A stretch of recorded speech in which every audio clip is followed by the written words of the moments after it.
À Marais, plusieurs motions ont été approuvées, adoptées. Alors, quelles sont les grandes lignes un peu de ce que vous avez décidé? Est-ce que par rapport déjà au référendum, quelles ont été vos analyses? Eh bien, l'analyse a confirmé que la décision du 14 juillet a été pertinente, puisque les conditions, on avait dit que les conditions n'étaient pas bonnes et que le nom était programmé pour gagner. C'est exactement ce qui s'est passé malgré la très forte mobilisation du FNKS. Donc ça a été donc confirmé. En même temps, on a eu la présence de camarades et de responsables du parti qui avaient eux participé et appelé à voter oui, et ont voté oui. Et donc, nous, on a compris, il n'y a pas eu de problème là-dessus, c'est que les gens ont envie de voter pour l'indépendance, et pour eux, voter oui, c'était voter pour l'indépendance.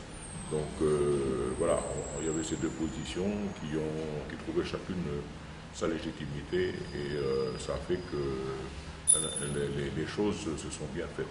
Après, pour les prochains référendums, donc nous, on exige la tenue de ces prochains référendums, et deux, qu'on exige la réinscription, l'inscription automatique de tous les Kanaks sur toutes les listes électorales, parce que ça n'a pas été le cas pendant les élections du 4 novembre, l'élection du 4 novembre, et dans certains bureaux de vote, dans beaucoup de bureaux de vote plutôt, il y a beaucoup de Kanaks qui sont présentés, qui n'étaient pas présents sur la liste. Donc ça confirmait bien que tous les Kanaks n'étaient pas inscrits sur cette liste. Donc ce sera l'exigence pour le prochain référendum, la vigilance, et puis le fait qu'il faut absolument que, un, tous les Kanaks soient inscrits, deux, qu'il n'y ait pas de nouvelles inscriptions. Donc on a la crainte que le comité des signataires, là, il n'y ait pas encore à nouveau des concessions qui soient faites. Concernant les stratégies pour les futures échéances, notamment les provinciales de 2019, vous avez décidé quelque chose? Oui, tout à fait. La priorité, c'est la stratégie unitaire. Donc, en particulier en province sud, puisque c'est là où il y a la difficulté et qu'il faut avoir le plus grand nombre de conseillers. Donc, stratégie unitaire à la base, et puis après, dynamique totale sur l'ensemble des provinces pour faire au mieux, d'une part pour la stratégie unitaire et d'autre part pour le Parti travailliste.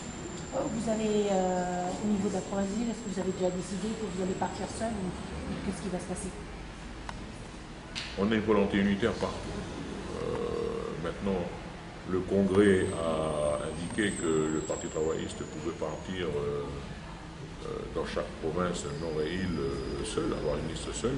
Maintenant, on verra s'il y a la possibilité de convergence et de stratégie unitaire aussi dans ces deux provinces, mais pourquoi pas. D'autres points que vous avez abordés, j'ai cru comprendre que vous avez mis en place une cellule jeune, un comité jeune au niveau du Parti travailliste. C'est une nouveauté? Oui, c'est la première fois. Donc, une participation importante des jeunes, et puis c'est leur propre volonté de créer une section parti jeunesse du Parti travailliste, section jeunesse, pardon, du Parti travailliste. Et donc, c'est une très bonne chose.